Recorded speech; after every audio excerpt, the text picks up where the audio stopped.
to force out ultimates with the Lilia. So with this kind of composition, they need to make it work early game because right now they need to have a good coverage because Ling is present in the hands of Kyle TZ. So opening up a lot of avenues on the map, I say the roamer and the jungler could have a bit of a way to counter these visions that Philippines can make. Okay. Let's go ahead and just take a quick look here as the early game. We're going to look at the emblems, right? There's only one Tenacity there. It's taken by few. He's going to go ahead and also roll with 2 Impure Rages, right? Even in the gold lane, Super Marco is playing around with that. He's got a little bit of speed too. Now, biggest thing once again is Blaze rolling with that Brave Smite. He's going to do really well with the sustain. Hopefully he's able to capitalize on it. They have a lot of tenacity though. There's 4 there. So already early on, putting aggression in the mid lane, going to force Ogwin out. All this for the purple buff, right? They want to secure that the best they can. But going back to the point, man, this is what I was talking about. Tenacity is a favored tier 2 emblem, and they've got 4 for Bangladesh. Present for Bangladesh, respecting the damage, the burst of the possible storm of the Philippines, because from that point you said they guarded the purple buff, but from that moment on, Kyle Tease is cleared out too. He got the orange, he got the purple, also he went up top of the cap of Bangladesh. And not only that, again, you're trying to just buy as much time as possible in the early game, because once Ogwin pretty much hits that level 4, has that Way of the Dragon available to him, you know he's going to be putting pressure wherever he sees fit. And that's kind of what you have to counter around for Bangladesh right now. Well, there you have it, Naisu. You have the Bane non-marksman in the gold lane. It's happening. Still got a gun, though. Still got a gun. It's can still be considered as a marksman with this being present. Now look at that. The peel onto execution here. So Super Marco is just one, but we're looking at the side of Bangladesh aiding the gold lane for the first 2 minutes, and they really want to get a piece out of Super Marco. Look at that. Look at that. The turtle has been taken, diverting all of the attention onto the gold lane. Man, Bangladesh just put everything up here in the top side, completely just ignoring the turtle, first one of the game. It looks like, again, they wanted to find that first blood top side against Super Marco, but just Super Marco played it well, right? All he had to do, too, was Deadliest Catch and literally hug the turret, and there was nothing that really Bangladesh could do from there. Yeah, so that's what the thing that Team Bangladesh needs to keep their eyes on how Philippines can gain control over the map. Objectives, you have the turtle being at stake at most of the time you want to get a pick off. Look at that.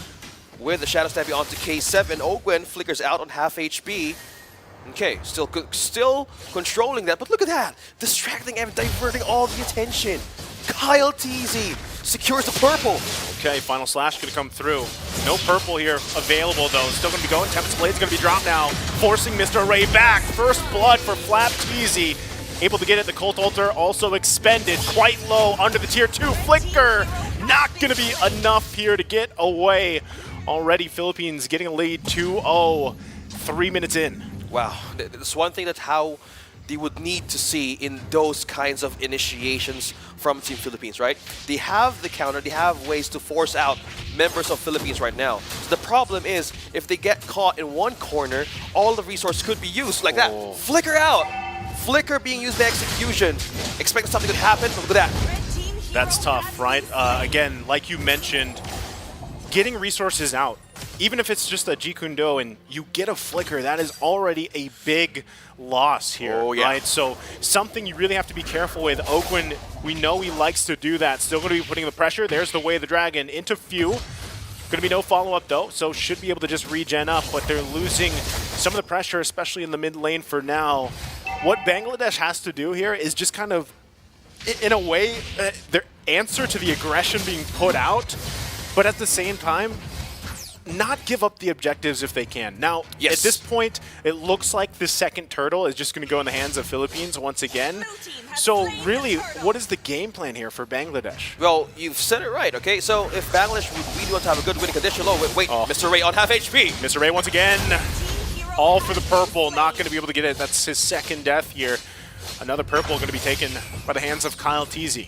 Okay, going back to our thought here, Naisub, Team Bangladesh answering the breadcrumbs, following the breadcrumbs on how Philippines is like trying to gain control over the map. You're kind of saying here that they need, if you're a fan of Star Wars right now, you need to evade those mind tricks. How would you even go up those against Jedi this guy? mind tricks. The Jedi mind tricks. Yeah. That you were about to see the fall of Ogwyn. That's what Ogwyn's doing. Another Way the Dragon into a perfect deadliest catch as well. And going back to the point, right? The mind tricks. Ogwyn once again planting himself here under the tier 1. Still going to be putting the pressure. Execution going to get dragged by the Stampede. Still holding on with a backup of K7. The rest of the team, Bangladesh, kind of just scrapping right now. Really at the whims of Philippines. Can they hold on longer? It's only 5.5 minutes in. 5 minutes, and Kyle TZ is at level 9. 3-level XP gap up against Mr. Ray. There's a lot of resources need to go back. Oh, look at that. Pressure again, already getting the flicker out from Execution. Turret's going to go down here, still going. Can they turn it around? They get the setup they're looking for, but already Mr. Ray going to be down. Blaze has the regeneration for the team, but here comes Kyle TZ on the backside. Finds Blaze, still looking for more. Can he hold on? Surge in trouble, going to flicker out. Will get chased down, still on the hunt. And they hold it together, but Surge falls. Flap TZ onto the queue on using that skill, not letting go of Surge. They used even the conceal just to keep up with the speed. So right now they're securing all the possibilities on how that could possibly turn around. That was a good setup from Blaze though. Yeah, but damage is not really showing yet. It's very tough because, you know, K7 really on the Lilia, you're not where you need. Oh. When things get worse, purple buff taken by Ogwyn out of the hands of Mr. Ray. So this is a very dire situation now. Things just snowballing in favor here of Philippines. Mr. Ray gonna go down already. Times of Blades under the turret, still looking for more. Killing spree for Kyle TZ, it's a double. And now we'll also take the orange buff. K7 gonna be in trouble too, black shoes, but it's not enough as well, as he will fall under the turret. Bangladesh too late for the reinforcement. Damage and punish right in the turret of their own defense. Surge is the only one here in Mr. Ray. And now Team Philippines is now just taking the second tier turret. There was a hope of helping, but the mobility on how they're setting things up here is putting Bangladesh to a state that would you answer for objectives or would you answer for defense or even reinforcement? I think at this point, OSX, it's very, very difficult. Bangladesh, once again, you know, you're 7.5 minutes in, you're 12, yeah, 12, yes, 12K. I was trying to do the quick math here, 11K doing good behind, and, you know, you don't have any space to work with across the map. You're just forced to pretty much turtle up in your base and hope for the best. And already, you know, it's, at this point, you can't even contest the First Lord, right? You have to just kind of wait, really. Okay, so winning condition for Bangladesh, either wait or hold something out on how Philippines is going on a state of marching through the base. Because right now, they're looking for an avenue to bounce back, but now Kyle TZ just not giving a chance here to let someone out of their own base. Kyle TZ is 5 levels ahead of Mr. Ray, and that has just been the continuous pressure in the jungle that Team Philippines has been putting on Bangladesh. And, you know, the question is, yes, what can Bangladesh do? And, you know, at this point, when you're this far behind, you really can't leave your base unless your full team goes out with you. Yeah. So it's kind of the waiting game, right? You wait to hope that you can defend, but with the kits that is available to Team Philippines, they can actually just choose to enter the base under the turrets if they want and kick someone towards the team, right? So how do you counterplay around that for Bangladesh? Okay, for counterplay, we could either see Blaze do the Minoan Fury again, how he did that in the gold lane. So with that kind of setup, things could go in their favor, but the question is, will the damage suffice everything? They have the final slash. We haven't seen Surge utilizing it that much, right? Break team fights, either they wait, either they could set up for Blaze, or look for an avenue to see someone could be isolated from Team Philippines. This is the problem here. The Team Philippines has so many options to just force a fight, whether it's a flicker stampede, flicker kick, and they're going to go for it. Under they go. The turret's not even going to wait just yet. They find the first kill already. Blaze going to go down as well. 2 already fall for Bangladesh, plus the turret. Still trying to hold on under 10 minutes. Lord going to be worked on. Another turret's going to fall. Base half health. Bangladesh will go down to Team Philippines at the 10-minute mark. dominating start for Team Cebol Philippines. And that was one way of having a clean execution in that moment. We've seen how Bangladesh could actually go and bounce back, but there was something that was missing. The damage, yes, they can force out, but one thing that was lacking as well is who would go to the front lines? Who would even soak up the damage that the Philippines has been doing? Well, I think if you just look at the lineup on paper, right, the Minotaur should allow you to be in that position, but again, what we saw was just Team Philippines putting pressure first off in the jungle, not making it a good time at all. Again, we're talking about a 5, maybe 6 level gap between jungles. It was 5, and, yeah, and not only that, but even when you had those on paper, the tools to fight, you know, have that front line, have the damage, you just never got there, right?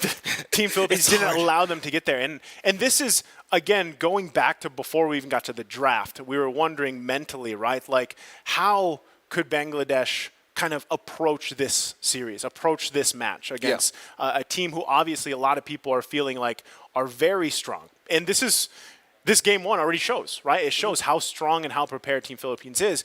But hopefully, once again, like we saw from the previous series, where we saw a very one-sided game one, things got better, right, for the other team, game 2, game 3. Okay. And so this might be the case, right? Now, what do we learn? If you're Bangladesh, what do we learn from this draft? What do we learn from our execution? Because really, it was tough for game one for them. Yeah, it was there could have been a better option. They might not expect that marksman pick on how you were seeing that Bane could be part of the gold lane choice here. So if they might not stick their own traditional comfort pick choice, maybe they could try something out. I would give you, I agree with you. Maybe game one, could there be their test of waters in a way? Meeting the Philippines for the first time is not that easy, okay? So maybe they're trying to adjust something out, or maybe go with their own flavors and go up against Philippines for second time around. Let's see how they adjust. Big adjustments have to be made, you know, because again, you're at the point, even in the draft, where you focus on so many things, XP lane or, you know, the gold lane, even that last Claude ban, and then you just see that, right? The Bane is picked up in the gold lane to deal also with the Beatrix, and even early on, we'll probably get a glimpse of this later, but you put so much concentration on the top lane. They were targeting Super Marco. So they completely gave away the turtle there. And then that transition to just so much pressure on the jungle as we take a look here, right? But this is already, we're at the 3-minute mark. So turtle was already secured here. And this was what I was just talking about, right? There was so much focus top side against Super Marco, and things just fell apart here. Because then they were forced to, all right, we got to go and get those buffs that we need, at least for Mr. Ray, and just punishment after punishment. And it just built up to the snowball factor. Yeah, and looking at that factor, it was a complete way of taking out of the resources from Team Bangladesh and putting them on a defensive state, right? Following the breadcrumbs, diverting all the attention, and they need to have this strong confidence in their own lane to even hold this part. Because look at that setup from the Minotaur, from Blaze. That could have gone a different way for Team Bangladesh if they had answered to the objectives or even for the items for the starting part. It could go the other way. But that's the thing. Even with that setup, at that point, they were already 6K gold behind. Yeah. So that was a great moment with Blaze, right? But it could have been different if they, let's say, were even in terms of itemization. You know, so that kind of set, it's like, man, that's too bad we didn't have the damage. And then on top of it, if they did, they would have burnt through that Colt Altar a lot faster, or at least they would have been able to deal with that. But Dizzy is 5 levels ahead of Mr. Ray. And that has just been the continuous pressure in the jungle that Team Philippines has been putting on Bangladesh. And, you know, the question is, yes, what can Bangladesh do? And, you know, at this point, when you're this far behind, you really can't leave your base unless your full team goes out with you. Yeah. So it's kind of the waiting game, right? You wait to hope that you can defend, but with the kits that is available to Team Philippines, they can actually just choose to enter the base under the turrets if they want and kick someone towards the team, right? So how do you counterplay around that for Bangladesh? Okay, for counterplay, we could either see Blaze do the Minoan Fury again, how he did that in the gold lane. So with that kind of setup, things could go in their favor, but the question is, will the damage suffice everything? They have the final slash. We haven't seen Surge utilizing it that much, right? Break team fights, break formations, but we would understand how he respects the hell out of Team Phillies right now is once he goes in with that execution, even for the slash, he could possibly be melted right from that moment. So if they want to go all in, either they wait, either could set up for Blaze, or look for an avenue to see someone could be isolated from Team Philippines. This is the problem here. The Team Philippines has so many options to just force a fight, whether it's a Flicker Stampede, a Flicker Kick, and they're going to go for it. Under they go. The turret's not even going to wait just yet. They find the first kill already. Blaze going to go down as well. 2 already fall for Bangladesh, plus the turret. Still trying to hold on under 10 minutes.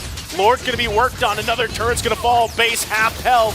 Bangladesh will go down to Team Philippines at the 10-minute mark. Dominating start for Team Cebol Philippines, and that was one way of having a clean execution in that moment. We've seen how Bangladesh could actually go and bounce back, but there was something that was missing.